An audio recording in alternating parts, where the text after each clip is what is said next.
Welcome back to Boss Talk 843 Reacts, the place that gives you the very best dang reaction every single dang time. And today is not so much of a react video. This video today is about people moving back to Africa. Me and my family are in the process of getting that done and have some videos from content creators just to see if it may be a right move for you. So I want you guys to check these people out, and they have wonderful pages. So I'm going to leave their pages down at the bottom too, so you guys could click on those and you could check them out. They're a lot more informative than me. I'm just in the process of getting it done, but these people have really helped me out making this decision and making things available for us before we get over there. So let's get on with these videos, all right? But first, hey, let's check out some numbers for America. Anybody who's living in America, this first lady's gonna break it down and see where America measures up to the rest of the world when it comes to certain things. So let's check that out, and we get on with these wonderful people, all right? I've been seeing a lot of TikToks lately about people complaining about how hard it is to live in America and everything's more expensive and it's a third world country with a Gucci belt. And I just want you to know one thing. You are not crazy. That is fact. We rank 25th in the world for economic freedom, 129th in global peace, the land of the 15th freest, 15th. 17th for quality of life, 20th. The questions are complicated in this world, but the answers are simple. Life, 20th for gender equality, 18th for healthcare, but we spend more than anybody else. We have the lowest life expectancy for men and women of any country with a high GDP. Seriously, man. GDP. We rank second to last in childcare quality, 29th in work-life balance, no surprises there. Pay attention, because this is a weird one. The scale for this one says that the number one country has the highest rate of poverty. What that means is 54 countries have a lower poverty rate than the richest country in the world. We do, however, rank number one in a few places. We are absolutely killing the game in the cost of college. Number one, baby! Scotland tried, but we do have the highest rate of overdoses. And you can always rest assured that you live in the richest country in the world, except that the richest 10% own 70% of the wealth and the bottom half are fighting over 2.5% of it. What I'm trying to say is if you feel like you're struggling just to survive right now and this seems like a bunch of bullshit, it's because it is a struggle to survive right now and it is a bunch of bullshit. And do y'all see that? Do y'all see that? And we continue to think that we have the advantage and we're living our best lives ever. Hey, I'm done and I'm out. So pay attention to those numbers, and you guys start planning. If it's not for you, start making the correct plans and taking the correct measures to go try something new. Don't be afraid to leave outside America to find something new for you and your family.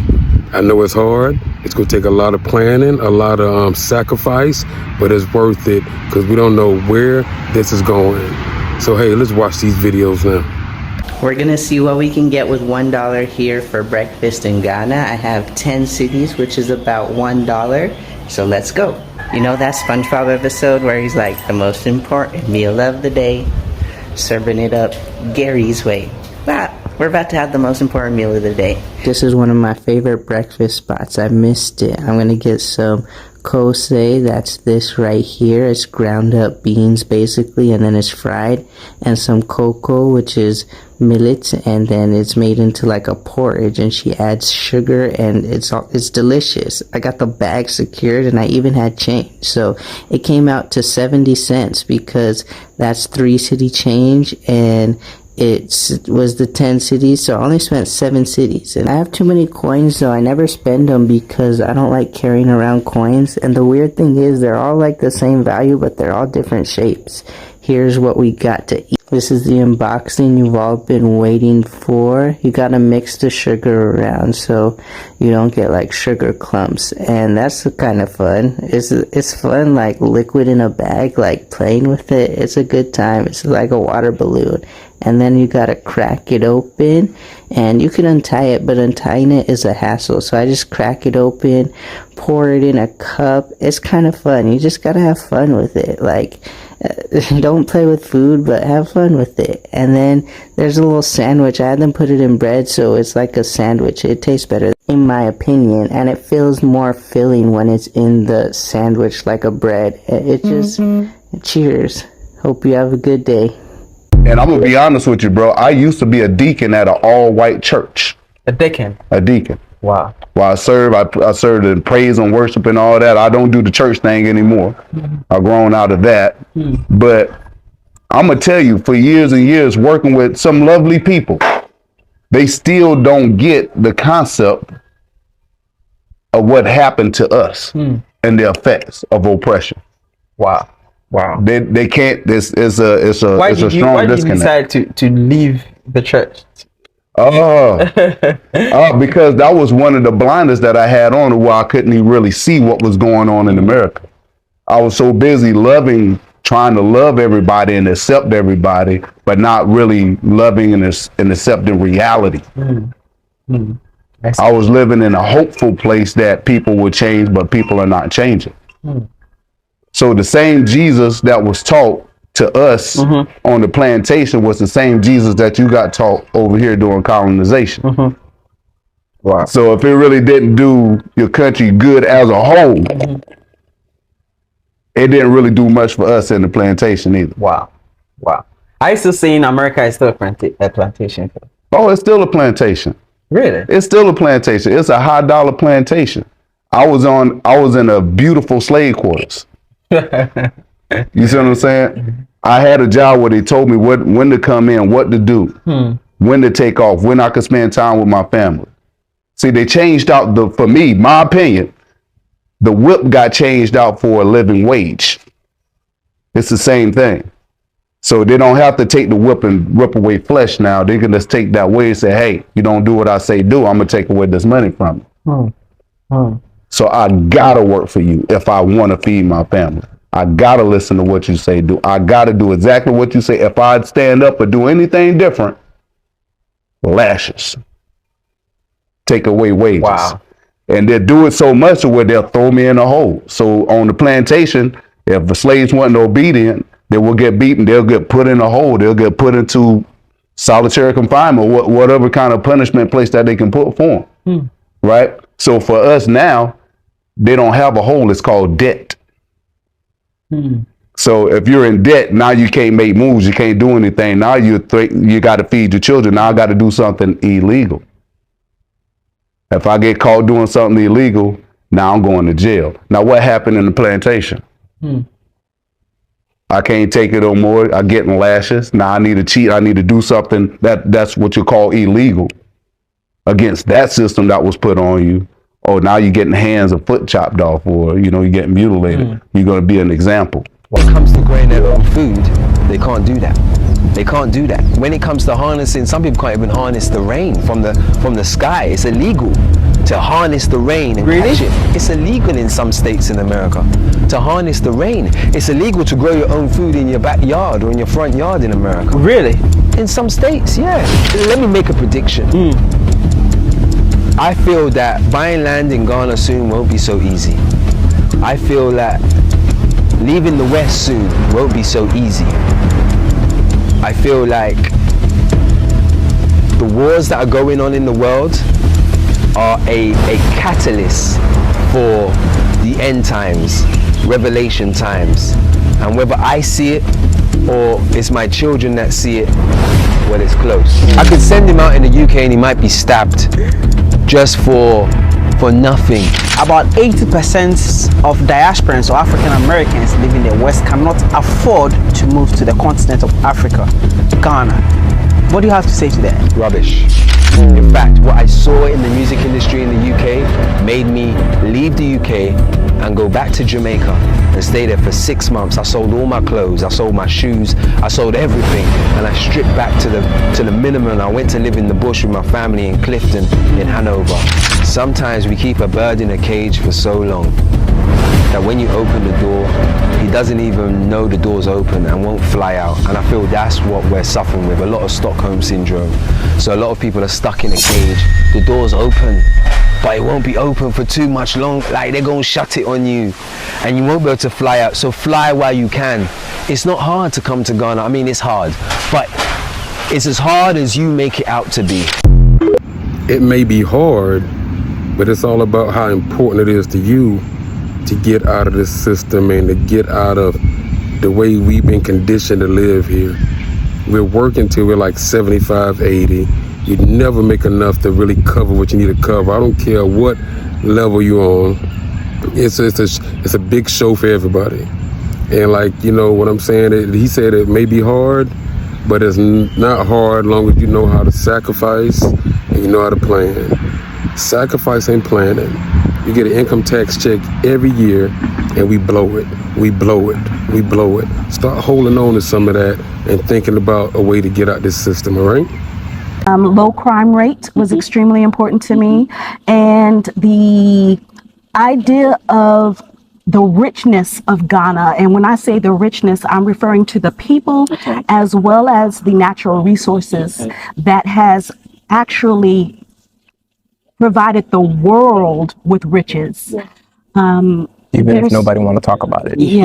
There is something happening in Ghana, and it's an undercurrent rumbling that many people aren't aware of, and I feel it happening. I'm extremely intuitive. Some people say you got to think with your head and not your heart, but my heart has led me well for a long time. And so it's just another type of intelligence when you are led by your heart. It's not the lack of intelligence, it's another type of intelligence. And so Ghana just came out screaming to me after much discussion with my son. Yeah. So, because I wanted to ask you that. I see a lot of people moving back. From mostly America. And not just to visit, but like to be here permanently. It's the second exodus. Okay. So what is happening in America? That is really... That's a loaded question. What's happening is basically prophecy is unfolding. And so we have police brutality. A lot of our black children are being kidnapped. We have people taking our organs and selling them. Wow. In America? Yeah, in America. All of this is happening, you know, with the higher ups. So it's not going to get news coverage. It's not going to get media. You'll get a few, you know, ads here and there. But for the most part, it's covered up because the higher ups are partaking in this corruption. Okay. We choose to go and suffer for the white man, and it's okay. When it's for our own people, it becomes a problem. Because there, what they do to us, people won't come to the camera here and tell you. They won't come and say what they do there is way worse. So for white men, you will suffer, you'll be underpaid, you'll be like mentally abused. And I'm not saying everyone will on everything, definitely not. That's not what I'm saying at all. But I'm just saying that it happens a lot. Most of the elderly, like our parents or generations of our parents, they're cleaners. They're working very dirty jobs. They're not respected in anything that they do, and we'll take it and take it and take it. You know, we'll sit in an interview and be like, okay, we don't want you here because you don't fit our team. What doesn't fit? My resume is here. I have my bachelor's, I have my master's, I have my... What doesn't fit? So, and then you look at the team, it's all white. And I'm like, oh, male. Okay, you understand? So we'll take so many things, and when people say like, come here, come and do it for our people, we're like, no, but this, no, but that, no. So I wanted to tap into that because I know that that's going to come in the comments. People are going to be like, oh yeah, Ghana is... If we're not going to build Africa, who will build it though? For us. Who's going to build it? You have to see yourself in that vision. Everyone is building their own country. Seen a lot of Caucasians, Lebanese, Chinese, everybody's here, Of course, the money is here. And people don't think that. I'm like, biggest lie. I've seen more money in my life going around in this Ghana than I've ever saw in Europe. And the thing, honestly,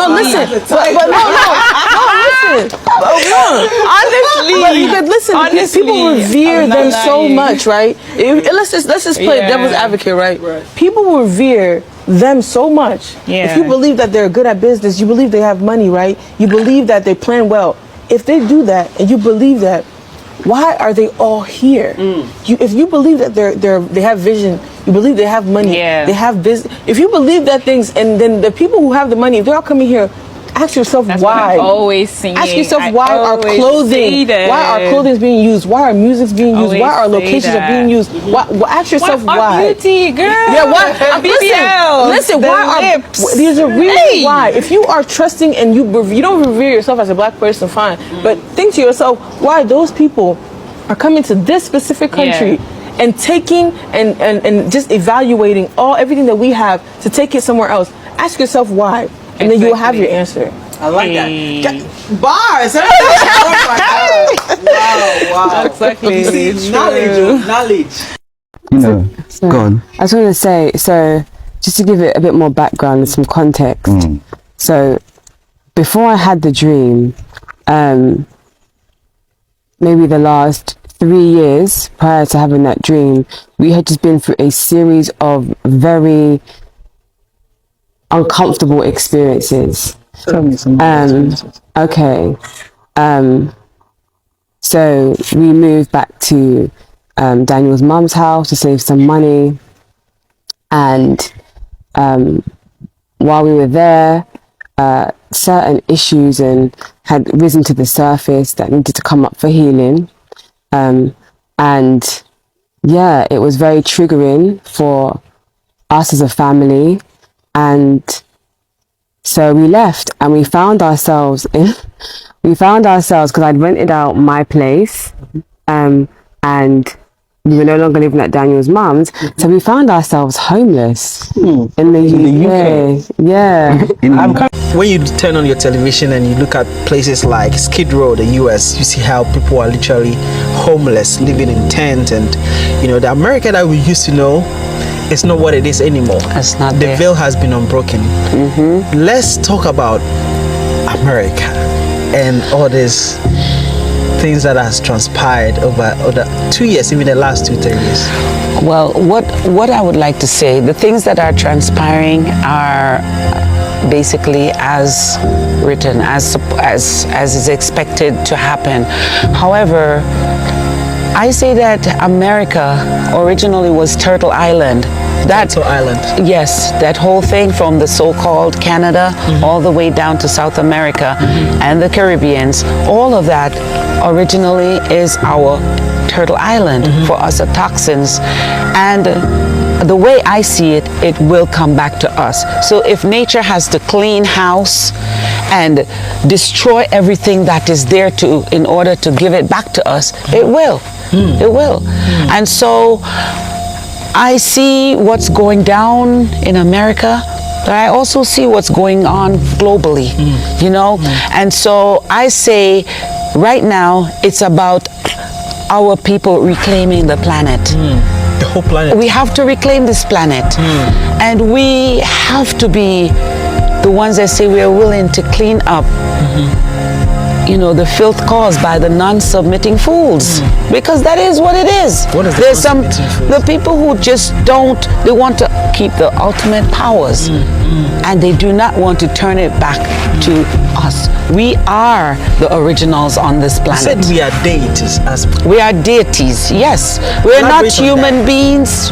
We are above that. But to operate in this commerce here, this is what they are.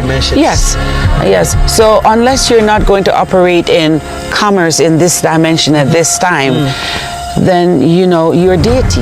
You know, we're not mortals like that. We're first a spiritual being. You know, and that's why they don't want to give us the rights we want. Exactly, exactly. So we identify as white.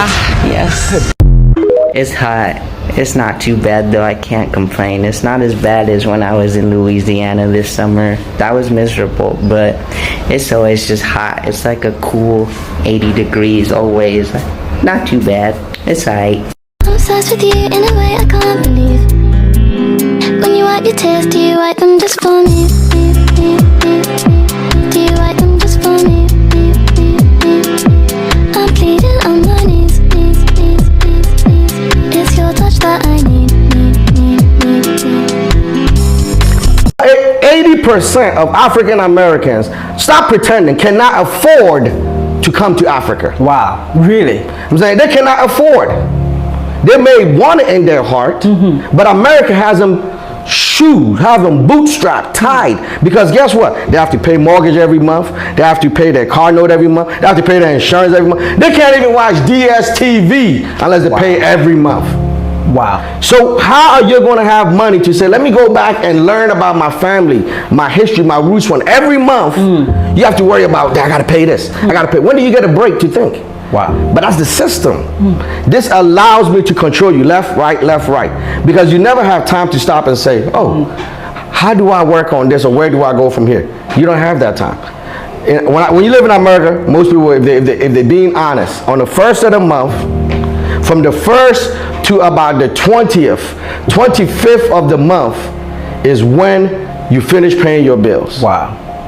Wow. You probably got about maybe 5 to 7 days in a month that you can actually think without thinking about paying the bill. A lot of the houses here are huge too. Every house is behind a wall, so you can't really see it that well. But as you can see in the distance, the houses are pretty big. And then there's usually stores in front of the houses, and the houses inside the wall, so it's like a little compound. And usually multiple people live there, because that's how families are here. Like most African Americans fear Africa like how slaves feared America. Wow. I'm saying African Americans have a mindset like as if they come back here, they're going to be turned back to time and they're going to be returned to slavery. Because the first thing you will see African American when you see a picture of Ghana, hey, where's the, have you seen any cheetahs? Yeah. I'm like, yeah. How, look, listen. I lived in Washington, D.C. I lived in Prince George's County, which is the most affluent county for African Americans in the whole United States. Okay, I lived there. And I was one of the big income earners there too. So I drank with them, I partied with them, I chilled with them, and I dressed them.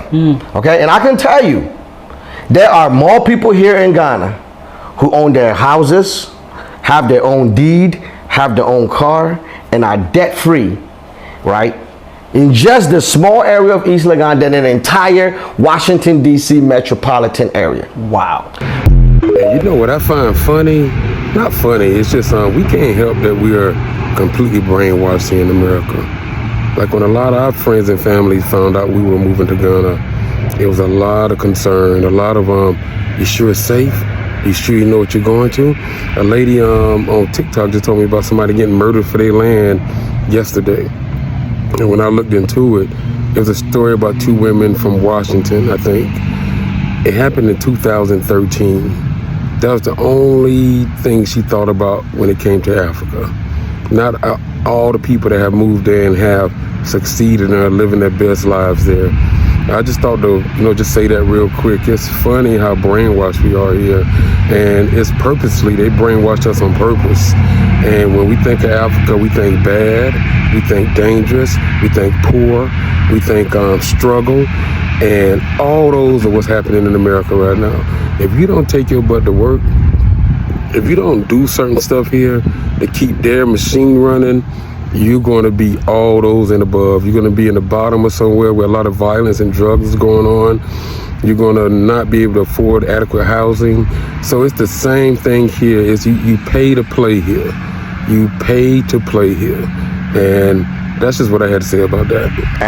Going back to the gas station.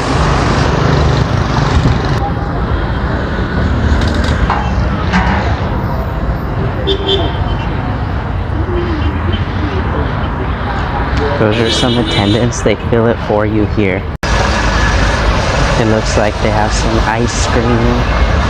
Let's open the door and see. This is kind of why I came here. I wanted some chocolate. It was nice to see the Pringles because it kind of made me feel like I was at home. The prices aren't too bad if you compare it to dollars. And they had all types of ice creams. I want to try some. Ghana feels like Jamaica. Ghana even smells like Jamaica. Even some of your language is similar to Jamaica.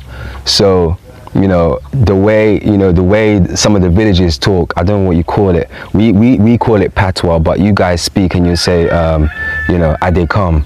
And that kind of, it's similar to patois. Pidgin. Yeah, pidgin, there you go. So pidgin and patois, very similar. And, even some of the Tree language, like there are people in Jamaica that still use certain words. So some of the foods are the same. How do we become economically free as Africans and Ghanaians? Well, one of the first things is we have to realize that the only people that are going to have our back is the African Americans. Wow. You see, that's the synergy that we have got to understand. We have got to go get our cousins, our siblings, because that's the only hope we have. If you don't believe me, let's talk about it. Has China not been to Africa? Yes. Has America not been to Africa? Yeah. Has Europe, Dutch? Has not every nation, every race been to Africa? They have. And what have they done? They have come and they have gone back. Facts, yes. Everything that you do with them, they take back eventually to their nation and prosper their people. They've come now and taken our cocoa, taking it to China, and now China's growing cocoa all over the place, right? The African American has no nation. He has no home. This is his home. That's your only hope for economic viability, which is why it's very important that we grow with the diaspora. Because they're the only one that can come here, put money in you, and not take it anywhere. They have nowhere to take it to. So guess what they do when they come here? They leave it here. And we have got to find ways to continue to build our bridge such that more of our brothers and sisters become more awoke. And trust me, it is a heck of a fight because that American system is strong. It's strong, Papa. African American. Time is literally so slow. It feels like it's been 5 o'clock forever, but it just turned 5 o'clock. And today's Sunday, so like basically everything's closed, not just Chick-fil-A. It's kind of cool how everyone's just kicking it on a Sunday. I'd rather suffer here than in the UK. I mean, it's cold. Let's suffer in the heat. Do you know what I mean? The UK isn't my home because I went through so much there. Things like being 12 years old, walking down the street with my little brother and having men 18, 19, 20 years old shouting racial abuse at us in the street. I've been called the M-word before. I've been called a monkey. Really? Yeah. For me as a mum, there's only one way to deal with that. I'm either going to fight or I'm going to, you know, I also experienced racism. I remember, you know, being called the N-word walking across the road and not really understanding why. Yeah, I went to university twice and I dropped out twice, to be honest with you. Yeah, literally twice. If I could go back in time, I would go back to uni twice and drop out twice again. At 5 years old, he came back and he told me, I don't play with anyone, mummy, I don't have friends. And I said, oh, why? What happened, Keziah? And he said, the little boys at school said they don't want to be my friend because I'm not white. So me and Jada, we actually met online, to be honest. Really? Yeah, we did. Online dating. Online dating, so... Tinder to be exact. Tinder to be exact, yeah. I could be the best mother to my children, and my children, they have the freedom to run around, you know. In the UK, our house was so small, so playing football in the house and all those things, you can imagine how that goes. All the produce, the fruits and vegetables have imperfections, and that was super cool to me because at Walmart and like grocery stores and stuff in the United States, everything's perfect, and like in nature everything doesn't come perfect like that, so they have to be modifying it somehow or taking out all the bad ones. But there were tomatoes that were like imperfect, and the pineapples weren't super big, and everything was just felt natural, and the meats were come straight from the source, not from a factory. And that's what I found cool about it. And everyone's just doing their thing, like everyone's just there to make their money, do what they gotta do, and it's not full of fake processed things.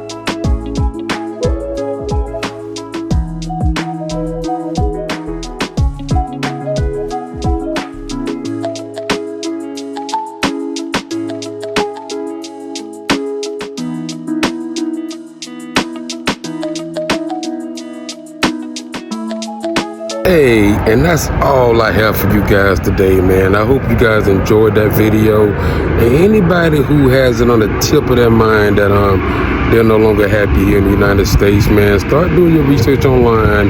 And every social media platform is full of people that have moved from America and moved to some part of Africa. Everybody does not move to Ghana, you know, so you can look at what you're bringing in and see what fits you better. It's not dangerous like they say. It's not anything that fed us here. It's more dangerous here, as a matter of fact, than I think many places over there. And it's going to get more dangerous in these years to come. So if you're thinking about it, I'm going to leave all these guys' information down at the bottom. And I'm also leave it on the screen when they come up so you guys can find them and you start doing the research like we did. So I want to thank you guys for joining me today, and understand Africa has been on my mind a long time. Old country boy from South Carolina. So I'm about to make my dream happen, and if it's in you, I hope you guys also find the means and the know-how and the ability to get out there yourselves. And if you love America, I'm not even knocking you, man. Everybody does their own thing, but we're just here to help people who are thinking about certain things. Hey, get your mind on the right things, start sacrificing, start making the right plans, and get to your paradise, all right? Hey, God bless you guys, and this is Boss Talk 843, and I am out.